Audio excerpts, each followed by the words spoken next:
In the heart of Umudike village, there was a woman whose presence was like a dark cloud over a sunny day. Her name was Mama Agnes. She was the self-appointed prefect of the village. No skirt was too long for her to criticize. No marriage was too private for her to investigate. And no child was too young for her to insult. But as the elders say, the bird that flies too high will eventually meet the stone of a steady hunter. Before Mama Agnes became the viper of Umudike, she was not always this way. 30 years ago, Agnes was the most beautiful girl in the neighboring village. She was proud and had high hopes of marrying a wealthy man from the city. But life has a way of humbling the proud. Agnes' parents were very strict, the kind who believe a woman's only value was her reputation. When Agnes was young, she was caught once talking to a boy at the stream. Even though they were just talking, her mother shamed her publicly, beat her in the market square, and told the whole village she was wayward. That shame stayed with her.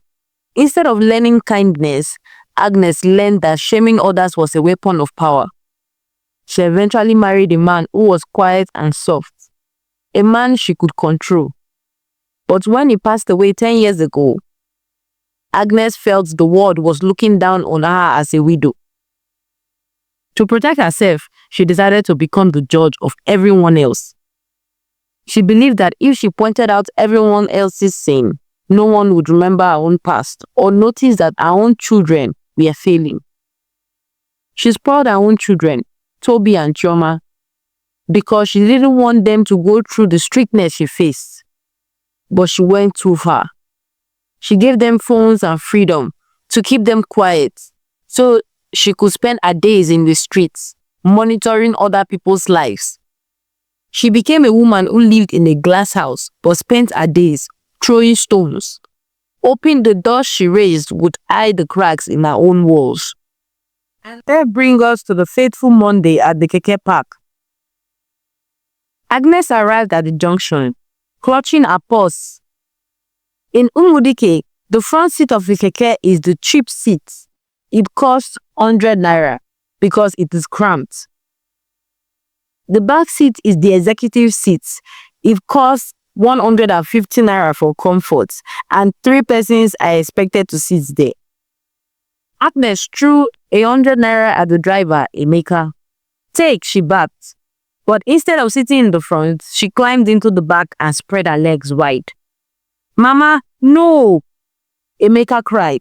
You paid for the front. Move so the people who paid 150 can sit.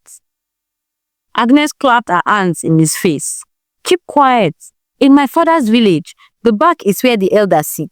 If you want more money, go and ask your mother. She refused to move, causing a massive scene and insulting a young lady who actually had the right ticket, calling her loose for wanting to sit near an elder. Returning home, Agnes saw Ifeoma, the daughter of a poor widow, running to buy medicine for her sick mother. Ifeoma, stop there, Agnes screamed. Go to the stream and fetch me 2 basins of water. My drums are dry. Ifeoma pleaded. Mama Agnes, please, my mother is shaking with fever. Agnes erupted. Your mother's fever can wait. My comfort cannot.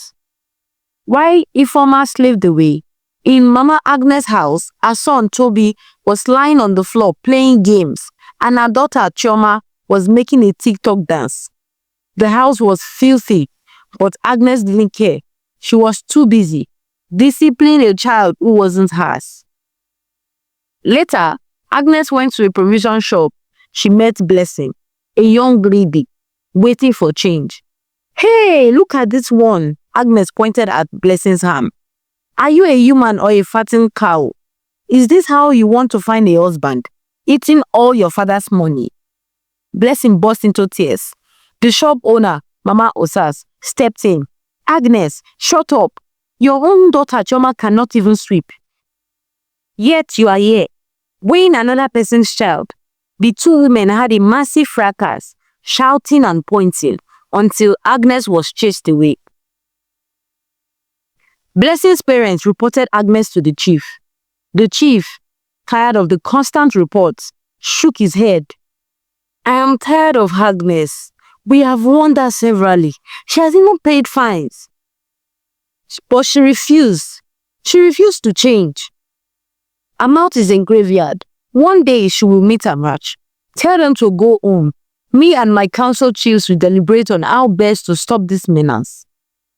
Agnes' friend, Mama Silo, tried to warn her. Agnes, your children are becoming useless while you are in the streets. Talk to them, or someone will talk to you. Agnes just laughed. I am the lioness of Umudike. Nobody will talk to me. The next day, Mama Chidi, who had gone to the city with her youngest daughter for her sister's Omugo, arrived back in the village. She was calm and elegant.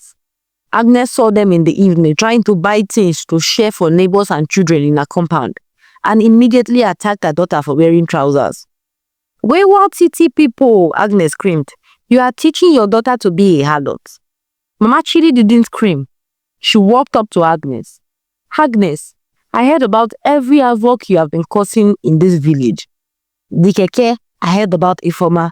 I heard about how you body shame Blessing. Today, you will learn to mind your business. Twa! Mama Chidi's slap silenced the whole market. She grabbed Agnes by a wrapper and dragged her through the dust. You think age is a license to be a bully? Mama Chidi shouted. Go home and wash your own plates. Your house is rotting while you are here playing the judge.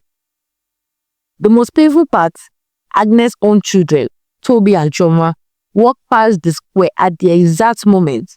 They saw their mother be humiliated in the death, but they didn't help. They didn't even stop. They just kept looking at their phones, laughing at a video, and walked right past her. Mama Agnes learned that day that a sharp tongue cannot build a home, and pride only leads to a lonely fall. Moral lesson of the story. Respect is earned, not commanded. Age is a number, but respect is a product of character. Thank you for listening to this tale. If you enjoyed this story, please remember to like the video, subscribe to the channel, and share it with someone who loves folk tales. I'd love to hear from you. Tell me in the comments who your favorite character was and why. Your support helps keep these stories alive. Until the next tale, stay curious, stay inspired.